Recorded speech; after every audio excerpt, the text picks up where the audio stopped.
और अब सरकार को हमने अल्टीमेटम दे दिया है। भारत सरकार ये बात समझ ले कान खोल करके कि जनता कर्जे के कारण बहुत ज्यादा परेशान है और इसमें जनता की गलती नहीं है। समस्या क्या आ रही है, सरकार को ये लग रहा है कि इसमें जनता की गलती है।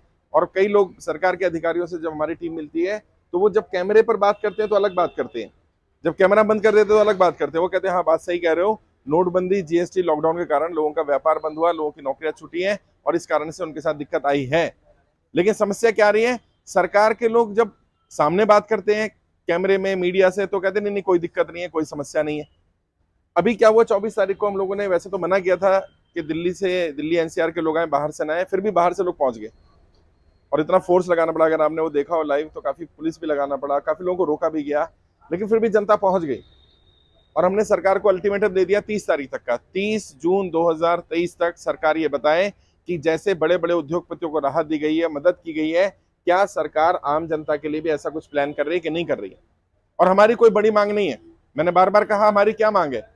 हमको ये तो नहीं मांग रहे कि हमें पैसा दे दो, हम ये तो नहीं मांग रहे कि भाई हमारा सारे लोन माफ कर दो। हम क्या कह रहे हैं, जो लोग नोटबंदी जीएसटी लॉकडाउन के कारण व्यापार बंद हो जाने या नौकरी छूट जाने के कारण कर्जे की दलदल में फंसे हैं, उनका लोन माफ हो जाना चाहिए। अगर सरकार लोन माफ नहीं कर सकती तो सरकार कम से कम 2 साल का समय दे दे, यही तो मांग है। जो व्यक्ति एक्सपायर कर गया, बहुत सारे लोग दुनिया में नहीं रहे, लोन लिया था, गाड़ी का लोन था, घर का लोन था, छोटे छोटे बच्चे, कमाने वाला कोई नहीं बचा, तो ऐसे केस में तो लोन माफ होना ही चाहिए, कम से उनका लोन माफ कर दो।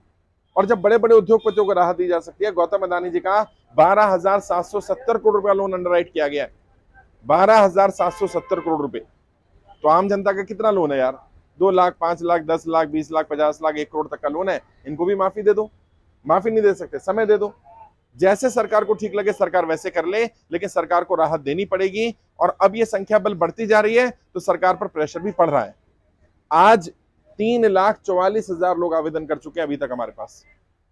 जब मैंने कहा था कि जब ये संख्या 50,000 थी तो सरकार इसको सीरियसली नहीं ले रही थी, सरकार को लग रहा था, एक अधिकारी ने तो ये तक बोला हमें कि आप बना रहे हो प्रॉब्लम, प्रॉब्लम नहीं है। मैं बना रहा हूं प्रॉब्लम? क्या आप बताओ ईमानदारी से, क्या मैंने आपसे कहा कि आपके साथ प्रॉब्लम है और आप आ जाओ, या मैंने प्रॉब्लम क्रिएट कर दी? अब सरकार के लोग ये समझ के राजी नहीं है कि भाई मैं या कोई भी व्यक्ति कैसे अपनी प्रॉब्लम क्रिएट कर देगा कि खुद जानबूझ के गड्ढे में गिर जाएगा। एक व्यक्ति ने कहा कि नहीं आप तो डिफॉल्टर के साथ हो, जो लोग डिफॉल्ट कर गए। अरे भाई डिफॉल्ट कौन होता है? जिसके पास पैसा है और नहीं देना चाह रहा। मैं लिख करके दे सकता हूं, यहां जितने लोग खड़े हैं या जितने लोग हमारे साथ जुड़े हैं उनमें से एक भी ऐसा नहीं है कि उसके पास पैसा और वो देना ना चाह रहा हो। ये हो सकता है कि उसके पास प्रॉपर्टी है और बैंक प्रॉपर्टी हड़पना चाह रहा है और वो प्रॉपर्टी बचाना चाह रहा है। तो यार ईमानदारी से व्यक्ति ने अगर अपनी प्रॉपर्टी बनाई, अभी वेस्ट बंगाल में मैं गया, 80 साल के बुजुर्ग थे, पैरों में आकर के गिर के रोने लगे, कहते साहब मैंने जैसे तैसे करके बिजनेस शुरू किया, 4.5 करोड़ का लोन था और 15 करोड़ की हमारी प्रॉपर्टी बैंक ने हड़प ली। मतलब ये एक नेक्सस चल रहा है, एक ऐसा जाल बनाया गया है कि आम इंसान एक बार बैंक के जाल में फंस जाए और उसके बाद उसकी प्रॉपर्टी को हड़प लिया जाए, उसकी प्रॉपर्टी कब्जा करने के लिए कानून बनाए जा रहे हैं। और अगर इस तरह का कानून सरकार बनाएगी, चाहे सरकार कोई भी हो, मैंने वहां से मंच से ही बोला था, मेरी किसी नेता से, किसी पार्टी से, किसी से कोई लड़ाई नहीं है, मैं जनता के साथ हूं और जो जनता के साथ देगा हम उसका साथ देंगे। कई लोगों ने कहा कि जी आप तो नरेंद्र मोदी जी के खिलाफ या बीजेपी के खिलाफ बोले, नहीं मैं उनके खिलाफ नहीं हूं। और अगर नरेंद्र मोदी जी चाहते हैं समर्थन मिले तो नरेंद्र मोदी जी क्या करें, नरेंद्र मोदी जी जनता कर्जा माफ कर दें। और अगर उन्होंने कर्जा माफ किया, मैं आपको विश्वास दिलाता हूं, मैं पहला व्यक्ति होऊंगा जो उनका समर्थन करेगा। बड़े बड़े उद्योगपतियों को आप राहत दे रहे हो, आम जनता से कौन सी दुश्मनी है? जनता का सपोर्ट नहीं चाहिए क्या? किसी ने कहा जी बड़े उद्योगपति तो पैसा देते हैं उनको, अरे तो जनता भी तो वोट देती है, हमारे वोट की कोई कीमत नहीं है क्या? और मैं कहता हूं चलो ठीक है, फिर भी तुम्हें लग रहा है मैं किसी नेता का विरोध कर रहा हूं, किसी पार्टी का विरोध कर रहा हूं, तो तुम अपने समर्थकों को कर्जा माफ कर दो। जो भाजपा के समर्थक है उनका तो कर दो यार कर्जा माफ, उनका भी कर्जा माफ नहीं करना। समस्या क्या है, जनता को मूर्ख बनाना है। लेकिन अब ये दिन ज्यादा दिन ऐसे चलने वाला नहीं इनका, क्योंकि इन्हें समझ में आ गया कि जनता संगठित हो गई है। और तुम लोगों को भी क्या करना है, मैंने मना किया था दिल्ली नहीं आना, फिर भी कुछ लोग पहुंचे। जब तक ना बुलाया जाए ना आए, क्योंकि क्या होगा वहां अव्यवस्था हो जाएगी। मान लीजिए वहां पुलिस लाठी चार्ज कर दे, मान लीजिए पुलिस, क्योंकि उनके पास अधिकार है, अरेस्ट कर ले, दिक्कत हो जाएगी। ऐसा कोई काम नहीं करना। और अकेले अकेले अगर ये लड़ाई लड़ोगे, ना तुम सफल हो पाओगे ना मैं सफल हो पाऊंगा। लड़ाई संगठित होकर के लड़नी है। मेरे ऊपर कर्जा नहीं है, नईम पर कर्जा नहीं है, हमारी टीम पर कर्जा नहीं है। हम फिर भी ये लड़ाई क्यों लड़ रहे हैं या क्यों लड़ पा रहे हैं, उसका एक बड़ा कारण है कि बहुत सारे लोग जो परेशान हैं उन्होंने एक दूसरे की मदद करने का वादा किया। आप सब भी, जितने भी लोग नागपुर में रहते हो, सब लोग आपस में कनेक्ट हो जाओ। आपका व्हाट्सएप ग्रुप बना दूंगा, जितने लोग आ जाए हो, पहले भी व्हाट्सएप ग्रुप बने हुए हैं, आपस में कनेक्ट रहो। अब मान लो कोई साहूकार है, कोई बैंक वाला परेशान कर रहा है, भाई साहब के यहाँ परेशान करने गया, इनके यहाँ गया, इनके यहाँ गया, सब पहुंच जाओ। अच्छा, तुम 70-80 लोग अभी यहीं हो और यहाँ पर नागपुर में लगभग 2000 लोग जुड़े हुए हैं हमारे साथ। अगर सोचो 2000 के 2000 लोग इनके यहाँ चले जाएं, बैंक वाले की हिम्मत नहीं है कि आकर के इनके साथ बदतमीजी कर दे। प्रॉब्लम क्या है, हर कोई अपनी अपनी लड़ाई लड़ रहा है, ये अपनी लड़ाई लड़ रहे हैं, ये अपनी लड़ाई लड़ रहे हैं, ये अपनी लड़ाई लड़ रहे हैं, और इनकी आवाज उठाने वाला कोई नहीं है। और कर्जा एक ऐसी समस्या है, किसी को इंसान बता भी नहीं सकता, रिश्तेदार भी साथ छोड़ देते हैं, भाई अपना सगा भी साथ छोड़ देता है। ऐसे समय में मैं आपकी मदद कर रहा हूं, मेरी टीम आपकी मदद कर रही है और निस्वार्थ मदद कर रही है, कोई चार्ज नहीं ले रहे हम। सरकार ने अभी, हमने 30 तारीख का अल्टीमेटम जो दिया है, लेटर भेज दिया गया है सरकार को, और मुझे उम्मीद है सरकार अब बात करने के लिए बुला लेगी, क्योंकि हमने कह दिया है कि अगर 30 मई तक सरकार ने इस पर फैसला नहीं लिया तो फिर 30 मई के बाद हम जनता के बीच में जाएंगे और एक एक सांसद के यहाँ जाकर के बात करेंगे। देश के सभी 543 सांसदों को पत्र भेज दिए गए हैं, उनके पत्रों के जवाब का इंतजार किया जा रहा है। वो बताएं, जैसे नागपुर के सांसद हैं आपके नितिन गडकरी जी, लेटर भेज दिया उन्हें कि नितिन गडकरी जी बताएं कि नागपुर में जो जनता कर्जे की दलदल में फंसी है, उनका कर्जा माफ होना चाहिए कि नहीं होना चाहिए। जो भी जवाब उनका आएगा वो नागपुर में पूरे पोस्टर लगा करके बताया जाएगा। अगर वो कहेंगे कि हाँ जनता कर्जा माफ होना चाहिए तो हम उनके समर्थन में पोस्टर लगाएंगे, और अगर वो कहेंगे कि नागपुर की जनता कर्जा माफ नहीं होना चाहिए तो उनके विरोध में पोस्टर लगाएंगे। हमारी किसी से लड़ाई नहीं है। और जो सांसद मुझे सुनते हैं, लगभग सारे सांसद सुनते हैं, उन्हें भी मैं आपके माध्यम से बता देना चाहता हूं कि जनता को मूर्ख नहीं बनाया जा सकता। अभी तक 543 सांसदों को लेटर गए, 6 सांसदों के जवाब भी आ गए, और आप लोगों के लिए खुशी की बात यह है 6 के 6 सांसदों ने कहा है जनता का कर्जा माफ होना चाहिए। यह हमारे लिए बड़ी अचीवमेंट है। और पता है 6 के 6 सांसद एक पार्टी के नहीं है, 2 भारतीय जनता पार्टी के भी सांसद है इसमें, कांग्रेस के भी सांसद है इसमें एनसीपी के भी सांसद हैं, इसमें अलग अलग पार्टियों के सांसद हैं। यानी कि उन्हें भी समझ में आ रहा है कि जनता का साथ नहीं देंगे तो जनता भी हमारा साथ नहीं देगी। और आपको भी थोड़ा मजबूत बनना पड़ेगा। वो जाति की बात करेंगे, धर्म की बात करेंगे, आप कर्जे की बात करना। आप बोलना भैया मेरा कर्जा माफ कर रहे हो कि नहीं कर रहे हो, बताओ सीधा। मुझे जाति से कोई मतलब नहीं, मुझे धर्म से कोई मतलब नहीं। अगर आप मेरा कर्जा माफ करते हैं मैं आपका साथ दूंगा, अगर आपकी पार्टी कर्जा माफ करती है मैं आपकी पार्टी का साथ दूंगा, अगर आपके नेता आपकी पार्टी कर्जा माफ नहीं करते मैं आपका साथ नहीं दूंगा। थोड़ा डराना पड़ेगा साथ। मैं एक पॉलिटिकल ट्रेनर हूं, मैं नेताओं की नब्ज जानता हूं। ये जब तक इन्हें अपनी कुर्सी खतरे में नहीं दिखेगी तब तक ये तुम्हारे लिए काम नहीं करेंगे। जिस दिन इनको लग गया कि इनकी कुर्सी जा सकती है, एक ही डर सताता है इनको, बस कुर्सी का डर। एक बार डर दिखा दो, मैं कह रहा हूं झूठा ही डर दिखा दो, मत खींचना कुर्सी, डर तो दिखा दो कि कुर्सी खींच सकते हो। और करना क्या है, अभी सांसदों को लेटर भेजे जा रहे हैं, आगे की रणनीति बता रहा हूं तुम्हें। जिसका भी कोई घर कब्जा कर रहा हो, बैंक वाला परेशान कर रहा हो, कुछ भी कर रहा हो, लेटर लेकर के हमारी टीम को लेकर के सांसद जी के यहाँ चले जाओ। कोई रिकवरी वाला बदतमीजी करे, गाली गलौज करे, सांसद जी के यहाँ जाके उनको नंबर दो, लो जी रिकवरी वाला बात करो सांसद साहब, आप हमारे प्रतिनिधि हो ना, ये मुझे गाली दे रहा है, मैं आपका वोटर हूं, साथ दो मेरा। अभी तक नेता आपके यहाँ आते थे, अब चलो जाओ नेता के पास और उनसे काम करवाओ। किसी व्यक्ति ने कोई गलत कदम नहीं उठाना, किसी के पास खाने के लिए रोटी नहीं है, रहने के लिए घर नहीं है, कोई दिक्कत आ रही है, परेशानी आ रही है, कोई गलत कदम मत उठाओ। आपके सांसद विधायक को निधि मिलती है, पैसा मिलता है अपने क्षेत्र में आत्महत्याएं रोकने के लिए। सांसद विधायक को पैसा मिलता है उन लोगों की मदद करने के लिए जिन लोगों की मदद की जरूरत है। तो तुम कुछ मत करो, हमारा लेटर लेकर के जाओ, सांसद जी को बोलो भाई मेरे पास खाने के लिए नहीं है, मेरे पास रहने की जगह नहीं है, व्यवस्था कराना उसकी जिम्मेदारी बनती है। पता तो चले, अभी तक तो ऐसे ही चल रहा था काम। जनता को अपने अधिकार पता होंगे, तुम्हें अपने अधिकार पता होंगे, तो विश्वास करिए नेता तुम्हारी बात मानेगा। मैं कोई नेता नहीं हूं और मैं नहीं चाहता कि तुम में से हम में से कोई नेतागिरी करे, वो काम उन्हें करने दो। हमारी तो एक बीमारी है, इस बीमारी का इलाज चाहिए हमें। हाँ, क्योंकि इसका इलाज नेता ही कर सकते हैं, सदन से ही हो सकता है, इसलिए सांसदों से मांग कर रहे हैं। कई लोगों ने कहा विधायकों से मांग क्यों नहीं कर रहे, क्योंकि मैं थोड़ा पढ़ा लिखा भी हूं, मैं जानता हूं फाइनेंस का जो मुद्दा होता है वो केंद्र सरकार का मुद्दा होता है, वो राज्य सरकार उसमें ज्यादा इंटरफेयर नहीं कर सकती। अगर हम जाकर मुख्यमंत्री को बोलें आपके राज्य का, किसी भी राज्य के मुख्यमंत्री क्या बोलेगा, क्या भाई साहब मैं क्या कर सकता हूं, आप जाके प्रधानमंत्री से बात करो, वित्त मंत्री से बात करो। इसलिए हम सीधा प्रधानमंत्री और वित्त मंत्री के पास गए, उन्हीं से बात कर रहे हैं। और बात भी क्या कर रहे हैं, रिक्वेस्ट कर रहे हैं, हाथ जोड़कर विनती कर रहे हैं कि कम से कम आप हमारी समस्या सुन लो।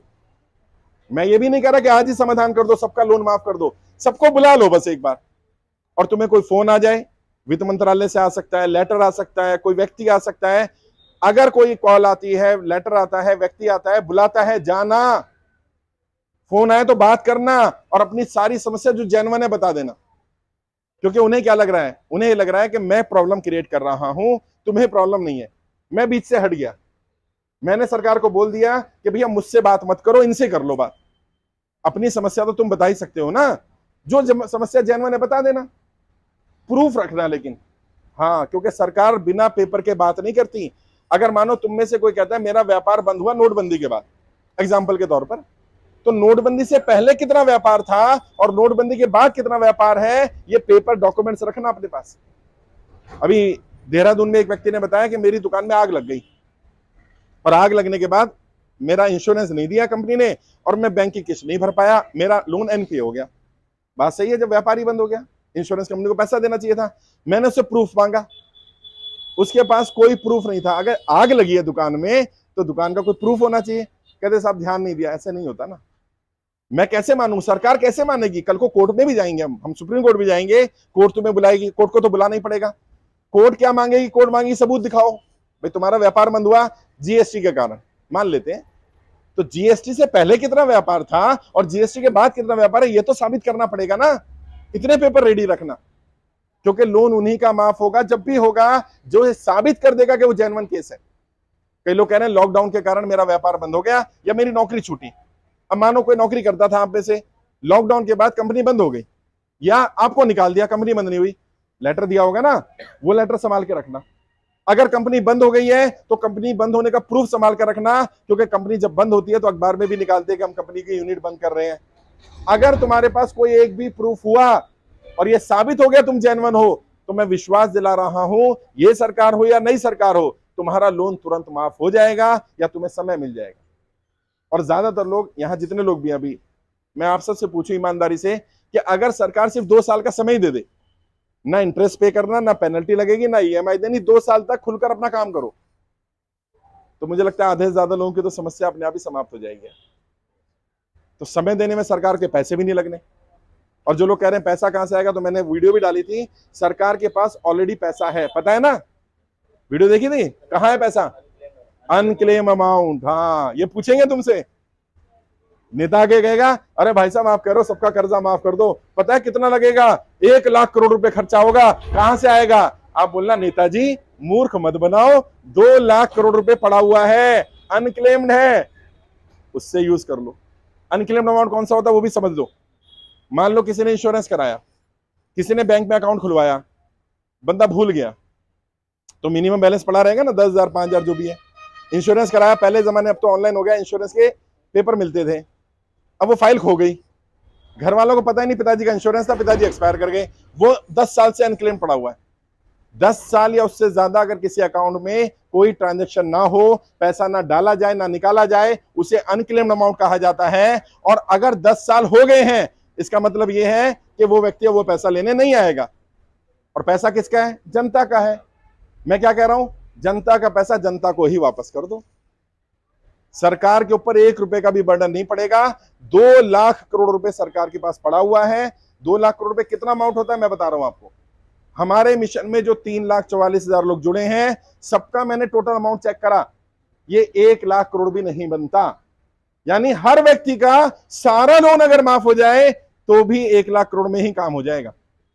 ऐसे समझ लो, अगर 2 लाख करोड़ रुपए, 2 करोड़ लोगों का 1-1 लाख रुपए का लोन सरकार माफ करती है, तो 1-2 करोड़ लोगों का लोन माफ हो सकता है। अगर 1-1 करोड़ का लोन माफ करती है तो 2 लाख लोगों का 1-1 करोड़ का लोन माफ हो सकता है। और यहां मुझे नहीं लगता कि 1 करोड़ का लोन होगा, 1-2 लोग, 4 लोग होंगे, ज्यादातर का 5 लाख, 10 लाख, 20 लाख, 30 लाख, इस रेंज का लोग। और जब माफी की बारी आएगी तो पता है क्या होगा? जितना पैसा आपने भर दिया, ईएमआई के तौर पे भर दिया, इंटरेस्ट पेनल्टी भर दिया, वो आपके प्रिंसिपल में से पहले माइनस होगा। और यहां कई लोग ऐसे हैं जिन्होंने जितना पैसा लिया था उससे ज्यादा तो भर चुके। अभी कल में मिला, एक व्यक्ति ने कहा कि मेरा 80 लाख का लोन था और आज मैं 1 करोड़ से ज्यादा भर चुका और अभी भी ये 60 लाख रुपए क्लेम कर रहे हैं मुझसे। बताओ, लूट मचा रखी है। अभी ईएमआई, किसी की ईएमआई 40 बची थी, उसकी 80 ईएमआई कर दी। एक बुजुर्ग आदमी जिसकी उम्र इस समय 62 साल है, उसकी ईएमआई पता है कितनी कर दी? 500। भाई 500 ईएमआई कितने साल में देगा? इतने उम्र होती है इतनी इंसान की, कितनी भी बढ़ाए जा रहे हैं। क्यों? क्योंकि प्रॉपर्टी हड़पनी है, प्रॉपर्टी की वैल्यू ज्यादा है और लोन अमाउंट कम है। यही समस्या लोगों के साथ आ रही है। और इसमें कौन लोग इन्वॉल्व हैं? मैं, कई लोग रिकॉर्डिंग कर रहे हैं, ऑन कैमरा बोल रहा हूं, इसमें ज्यादातर नेताओं के लोग इन्वॉल्व हैं। अभी मेरे को यूपी में बताया गया, एक बड़े नेता के भाई गाड़ियां उठाने का काम करते हैं, जो बैंक वाले रिकवरी वाली गाड़ियां उठवाते हैं, नेता का भाई काम करता है। इसलिए नहीं सुन रहे हमारी, क्योंकि उनके धंधे चल रहे हैं। थोड़ा दबाव बनाओ, डरने से काम नहीं चलेगा, घबराने से काम नहीं चलेगा। मैंने बार बार कहा है, आपने लोन लिया, आपने कोई पाप नहीं कर दिया, कोई गुनाह नहीं कर दिया है। अपने आप को दोष देना बंद करो। कई लोग ऐसे हैं, गिल्ट फील कर रहे हैं। कल भी एक बुजुर्ग मिले, वो कहते हैं साहब मैं आपके किसी के सामने नहीं आना चाहता। मैंने क्यों? कह रहे शर्म आती है, मैंने इतना बड़ा पाप कर दिया। मैंने क्या पाप कर दिया? कह रहे मैंने लोन लेना नहीं चाहिए था, लोन ले लिया। मैंने लोन लेना कोई पाप थोड़ी है, सब लोग लोन लेते हैं, गाड़ी घर सब लोन पर ही लेते हैं। और ऐसा नहीं है आज लोन ले रहे हैं, लोन हमेशा से चला आ रहा था, आगे भी चलता रहेगा। पहले क्या होता था, व्यापार चल रहे होते थे, नौकरियां चल रही होती थी, तो लोग किस्त भर देते थे, नया लोन ले लेते थे। अभी क्या हो गया? अभी व्यापार बंद हो जाने के कारण, नोटबंदी, जीएसटी, लॉकडाउन के कारण, और अभी ये फिर से 2000 का नोट बंद कर दिया। ऑल्दो आम जनता के पास नोट नहीं है 2000 का, हमें फर्क नहीं पड़ेगा, लेकिन व्यापार पर फर्क पड़ जाएगा, क्योंकि भारत में ब्लैक और व्हाइट दोनों तरह का व्यापार चलता है। ये सच्चाई है, इसे स्वीकार करना पड़ेगा हमें। तो अगर बड़े लोगों का व्यापार बंद होगा, तो बड़े लोग जिससे व्यापार करते हैं उनका भी व्यापार बंद होगा, और यानी असर जनता पर ही पड़ेगा अल्टीमेटली। बट ठीक है, सरकार की मर्जी है, सरकार नोट चलाए ना चलाए, लेकिन उसके कारण जिसको दिक्कत आएगी, उसकी दिक्कत भी सरकार को सुननी पड़ेगी। तो पहला काम है हमारा, सरकार तक अपनी बात पहुंचाना। मैं भी पहुंचा रहा हूं, तुम भी पहुंचाओ। अभी हमने क्या करना है, अब हम ट्विटर पर आ रहे हैं और ट्विटर पे इसको ट्रेंड करेंगे, क्योंकि मुझे बताया गया कि वित्त मंत्री और प्रधानमंत्री के ट्वीट जो है वो पढ़े जाते हैं, देखे जाते हैं। मैंने ठीक है, कल से काम शुरू कर देंगे और 30 जून तक हम इसको ट्विटर पे ट्रेंड करेंगे। प्रधानमंत्री को टैग करेंगे, वित्त मंत्री को टैग करेंगे, और तुम सब लोगों ने भी उनको टैग करना है। और बस यही कि हमारी परेशानी सुन लो बस। और मैं बता रहा हूं, अगर प्रधानमंत्री ने सुनने के लिए बुला लिया ना, तो बैंक वाले की हिम्मत नहीं है कि बैंक वाला आकर के तुम्हारे घर पर खड़ा हो जाए। किसी रिकवरी एजेंट की हिम्मत नहीं है कि तुम्हारी गाड़ी उठा ले, तुम्हें धमकी दे दे। इतना सा काम सरकार कर देगी तो हमारी बहुत मदद हो जाएगी। और एक हेल्पलाइन नंबर सरकार को जारी करने को रिक्वेस्ट की जा रही है, एक ऐसा हेल्पलाइन नंबर जारी करे, SOS बटन, जैसे गाड़ी में होता है ना, इमरजेंसी बटन दबा दो। SOS बटन बिजनेस के लिए होना चाहिए कि बिजनेसमैन तुरंत वो बटन दबाए कि मुझे दिक्कत आ रही है, तो तुरंत सरकार को पता चल जाए कि इस व्यक्ति को दिक्कत आ रही है। बैंक को कोई सपना नहीं आएगा, सरकार को कोई सपना नहीं आएगा, कोई ऐसा माध्यम ही नहीं है कि यहां नागपुर में इतने लोग परेशान हैं, ये बात सरकार तक कैसे पहुंचे। कोई माध्यम ही नहीं है हमारे पास, तो कोई ऐसा सिस्टम बनाना पड़ेगा। तो घबराना भी नहीं है, परेशान भी नहीं होना। मैं स्पेशली आपके लिए मिलने आया हूं, एक एक व्यक्ति से मिलकर के जाऊंगा। जो लोग दिल्ली आए थे वहां भी मैंने कोशिश की मैक्सिमम लोगों से मिलने की। आपने अगर यूट्यूब या फेसबुक पे कार्यक्रम देखा हो, बहुत जबरदस्त कार्यक्रम था। और जितने वहां पुलिस वाले खड़े थे, जितने वहां सिक्योरिटी वाले थे, जितने वहां पैरामिलिट्री के लोग थे, उन सबने हमसे कहा कि सर आपका मुद्दा बहुत अच्छा है। कह रहे हम नौकरी में हैं इसलिए हम कुछ कह नहीं सकते, लेकिन कर्जा हमारे ऊपर भी है। मीडिया वाले जो हमें दिखाते नहीं थे, एबीपी न्यूज ने भी दिखाया, ANI ने भी दिखाया, जी न्यूज जो सरकार का समर्थक मीडिया है उसने भी दिखाया हमें। लगभग 50 से ज्यादा अखबारों ने हमारी मीटिंग को कवर किया, और सरकार के पास ये सारे अखबार पहुंचते हैं, यानी अब सरकार तक बात तो पहुंच गई। क्यों पहुंच पाई? क्योंकि हम संगठित रहे। 10 महीने कम समय नहीं होता साहब, और 10 महीने तक लगातार एक ही मुद्दे पर काम करना। मेरा कोई और व्यापार नहीं रहा, सारे काम धंधे बंद हो गए, सिर्फ कि किसी लिए जनता की समस्या सुन ली जाए।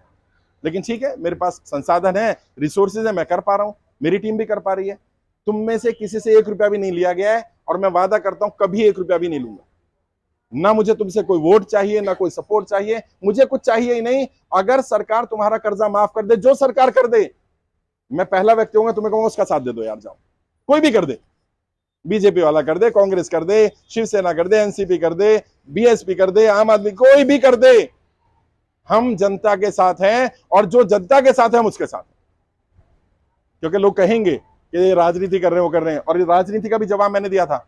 अगर कोई कहे राजनीति कर रहे हैं, बिल्कुल राजनीति कर रहे हैं, क्योंकि राजनीतिक मुद्दा है।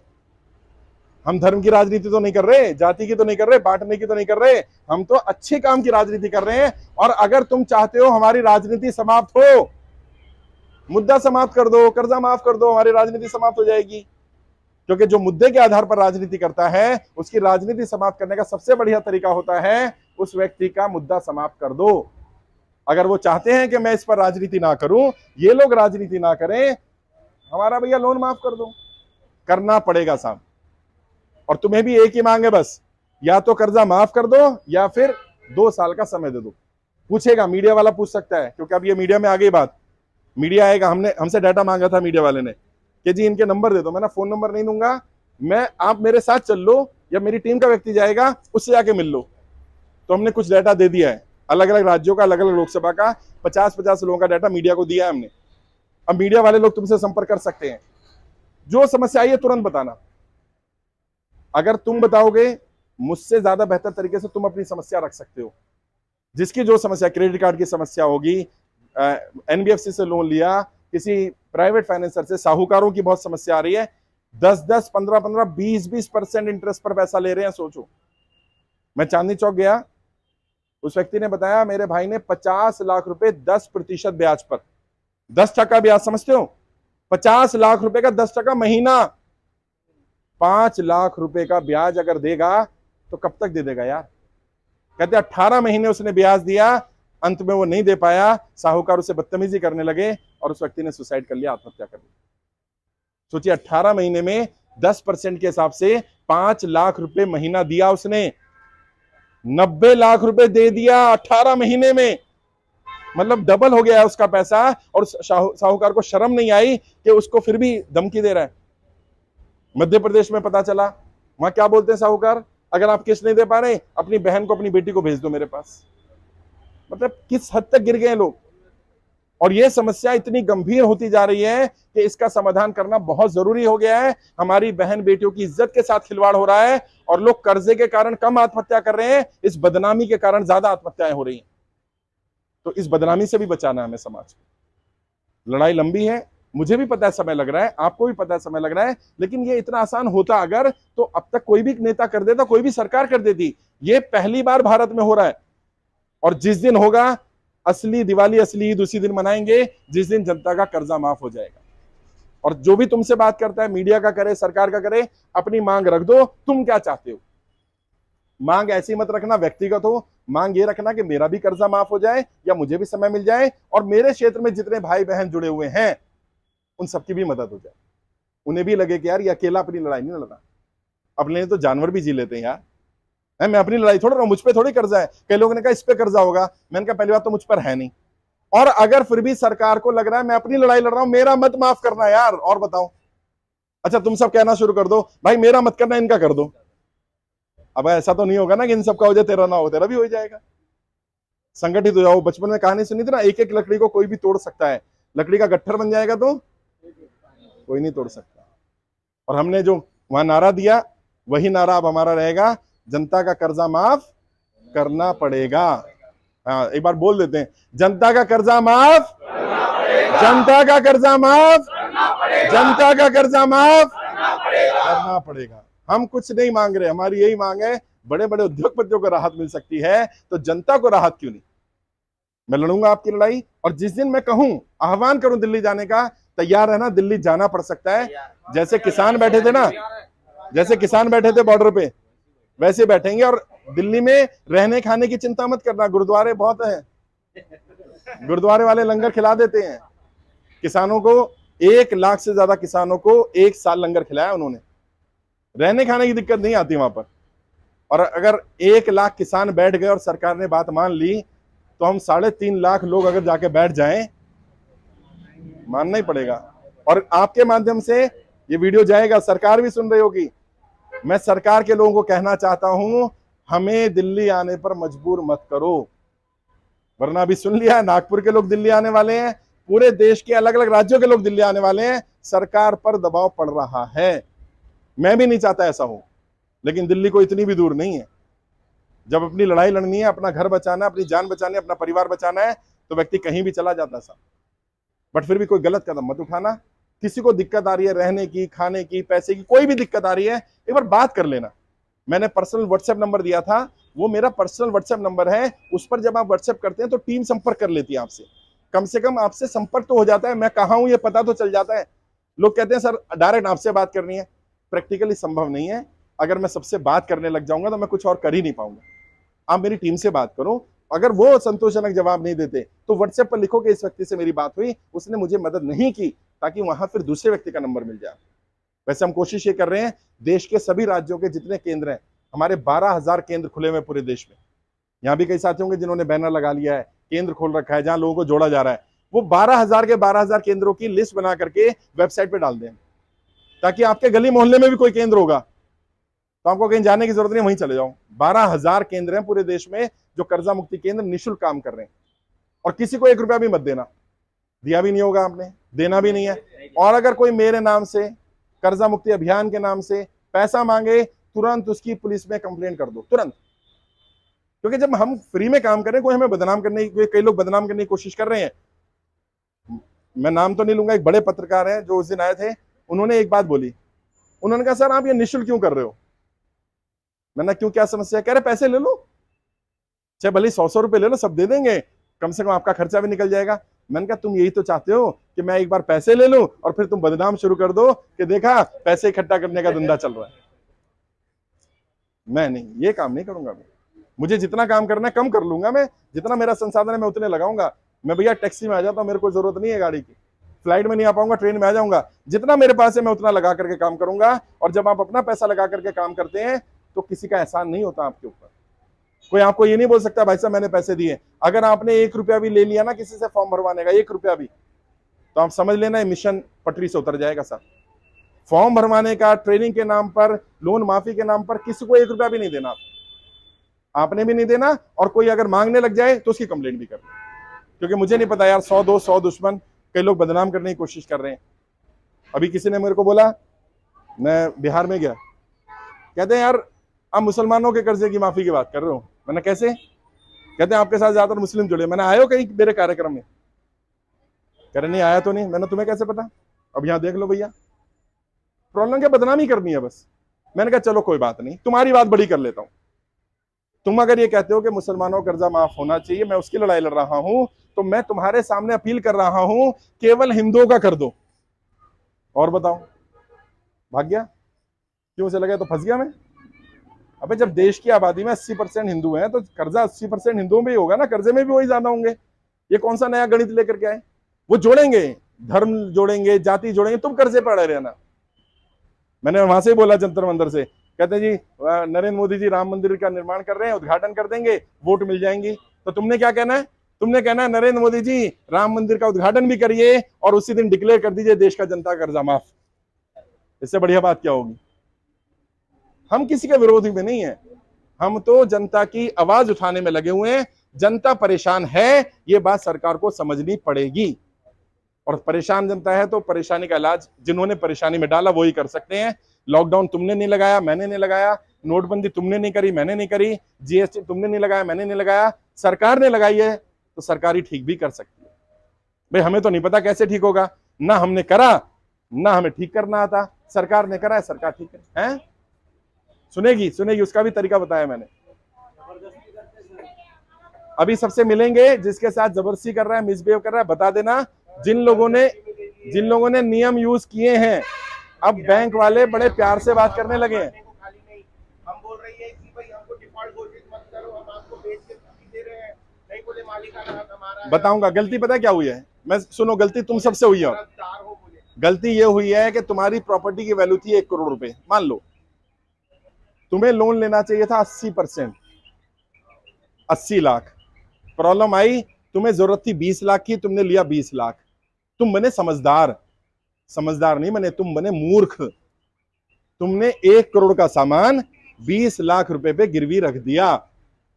अब उसकी निगाह अपने 20 लाख पर नहीं है, उसकी निगाह तुम्हारी 1 करोड़ की प्रॉपर्टी पर है, और जब तुमने वो प्रॉपर्टी की गिरवी रखी थी तब थी 1 करोड़ वैल्यू।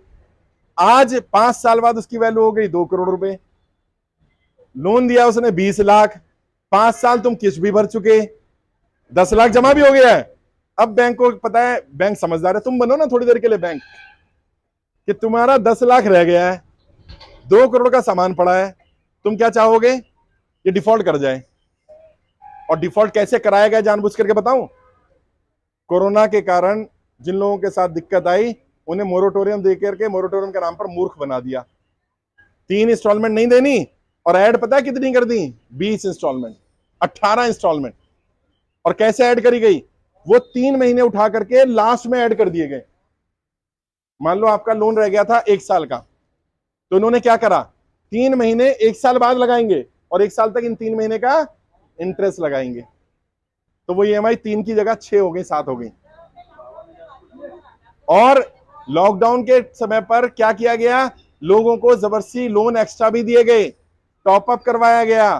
तुम्हें बैंक तब तक टॉपअप कराता रहेगा जब तक तुम डिफॉल्ट ना कर जाओ, क्योंकि वो बहुत समझदार है, वो धंधा करने आया है, उसे पता है जब तक डिफॉल्ट नहीं करेगा तब तक सरफेसी एक्ट लागू नहीं होगा, और जब तक सरफेसी एक्ट लागू नहीं होगा मैं इसकी प्रॉपर्टी हड़प नहीं सकता, मुझे इसे डिफॉल्ट करवाना है।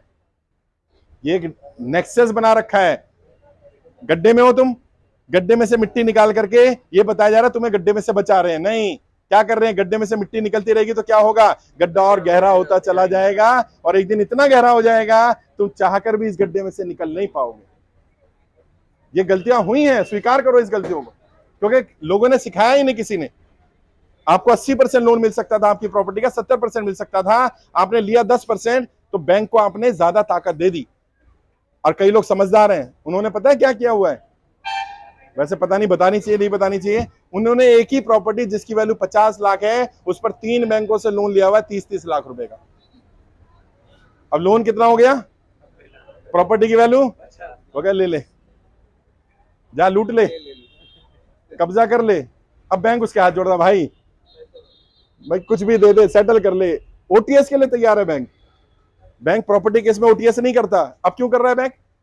जब बैंक को लगता है कि आपकी प्रॉपर्टी की वैल्यू कम है और लोन अमाउंट ज्यादा है तो बैंक हाथ जोड़ता है। जब उल्टा हो जाता है तो तुम हाथ जोड़ते हो। तो समस्या क्या है? समस्या यह है कि जानबूझ करके आम इंसान की प्रॉपर्टी हड़प कर किसको जाएगी ये प्रॉपर्टी? बताऊं, ये भी राज की बात बता देता हूं। बैंकों ने प्रॉपर्टी डीलरों से, एजेंटों से सेटिंग कर रखी होती है पहले ही।